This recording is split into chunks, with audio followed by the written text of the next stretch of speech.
Returning to our top story now, elementary school students in Ontario will be returning to school full-time this fall, while high school students across most of the GTA will be attending class on alternating days or schedules in cohorts of about 15.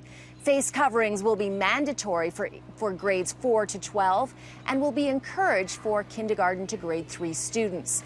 Families will still have the option of full-time remote learning for their children.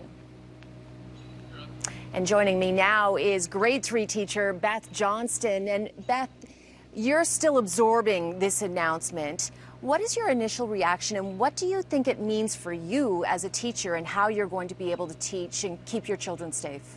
I think like any teacher right now, I have 1,000 questions. Yeah. I understand we're waiting for the ministry's response and the union's response, of course, but at this time I know, and I'm sure I speak for a lot of teachers, when we just want to figure it out. We just want to figure out the logistics. We just want to hammer it out. This is what teachers do. What is your initial concern? Do you think, how many kids normally in your class? Between 20 and 23.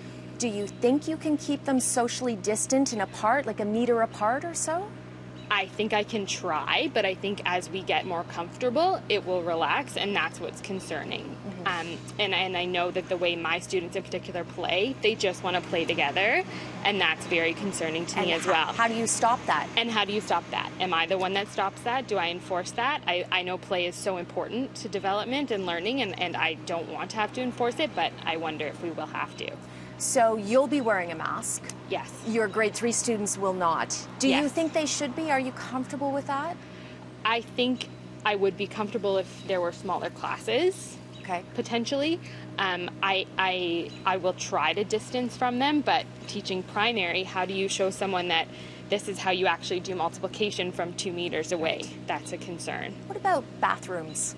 Bathrooms in our school, that is a bit of a struggle, and so I am concerned about that from a staff perspective. Using a washroom, do you clean it? Do I have to bring my own wipe when I go? Do I have to wipe it down before and after? When am I going to go if I'm with my kids all morning? So all of these little details we're waiting to hear. So overall, from what you did here, do you think enough is being put in place to keep you safe and your students safe? At this point, no. I'm hoping that we receive more information and more guidelines. I know teachers are nervous, but we will do it. We will adapt and we will figure it out, because that's what teachers do. Thank you very much for your time. I really appreciate that. Let's keep in touch, and you can tell us how things go as the school year begins. I will. All right. Thank you, Cynthia. Beth Johnston, she is a grade 3 teacher.